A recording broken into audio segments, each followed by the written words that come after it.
In Bethlehem, a child had been born in a stable. Shepherds had come and gone, telling anyone who would listen about angels in the night sky. Mary held her son, treasuring what she did not yet fully understand.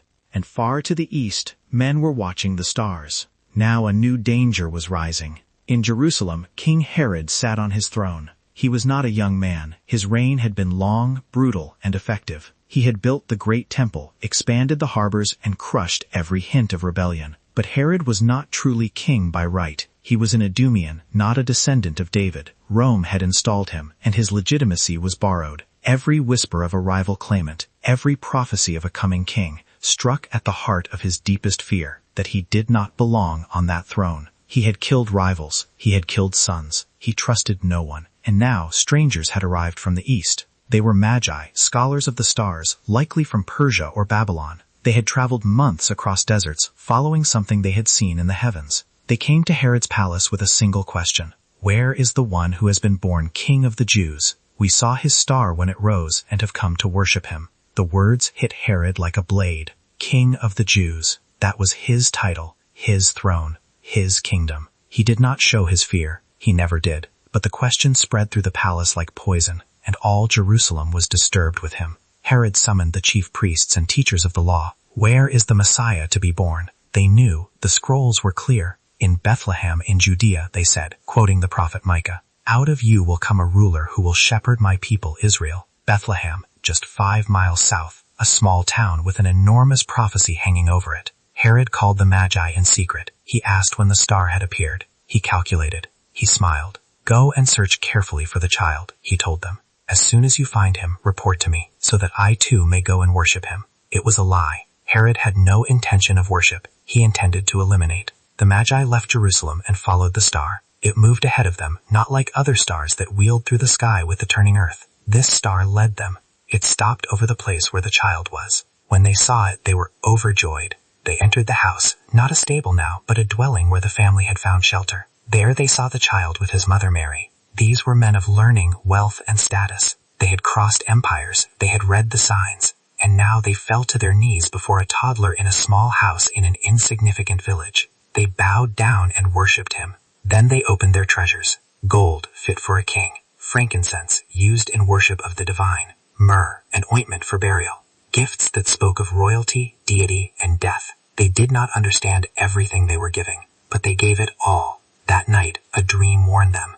Do not return to Herod. They obeyed. They left for their own country by another route, slipping away from Herod's reach, carrying a secret he would never extract. In Jerusalem, Herod waited. Days passed, then weeks. The Magi did not return. When Herod realized he had been outwitted, rage consumed him. He did not know which child was the one the Magi sought. He did not care. He would kill them all. He gave orders to kill every boy in Bethlehem and its vicinity who was 2 years old or under. Based on the time he had learned from the Magi, the soldiers came. Doors were broken. Mothers screamed. The small village that had quietly witnessed angels now witnessed horror. Innocent children died because a king feared losing his throne. The prophecy of Jeremiah echoed through history. A voice is heard in Ramah, weeping and great mourning. Rachel weeping for her children and refusing to be comforted because they are no more. But in the night before the soldiers arrived, an angel had appeared to Joseph in a dream. Get up, take the child and his mother and escape to Egypt. Stay there until I tell you, for Herod is going to search for the child to kill him. Joseph did not hesitate. He did not question. He did not wait for morning. This quiet, righteous man had already trusted God through scandal and confusion.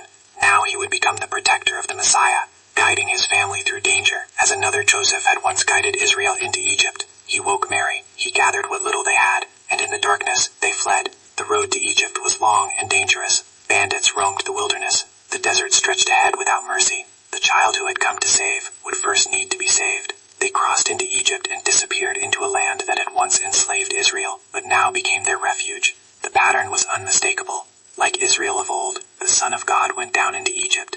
Like Israel, he would be called out. Matthew saw it clearly. Out of Egypt I called my son. The new exodus had begun. There, in some unnamed town, among strangers and foreign gods, the family waited.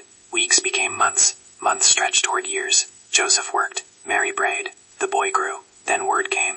Herod was dead. The old king had finally succumbed to illness, tormented to the end by his own paranoia. His kingdom was divided among his sons. The immediate threat had passed. An angel appeared again to Joseph. "Get up, take the child and his mother, and go to the land of Israel, for those who were trying to take the child's life are dead." Joseph obeyed. He took his family and began the journey home. But when he heard that Archelaus was reigning in Judea in place of his father Herod, he was afraid to go there. Archelaus was brutal, even by Herodian standards. Judea remained dangerous. Another dream came.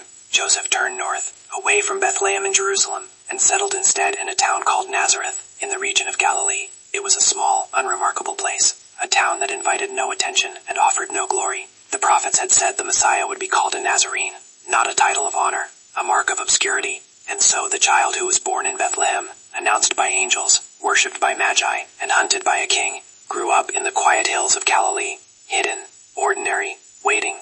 The light had entered the world, and the darkness had tried to extinguish it, but the light remained. Thank you for listening to this episode of Life of Jesus, Early Life and Galilean Ministry. If this story of the Magi, Herod's fury, and the flight to Egypt moved you, please consider subscribing, liking, and sharing this video with others. In the next episode, the boy Jesus will make a pilgrimage to Jerusalem, and in the great temple, he will reveal something that startles even his parents.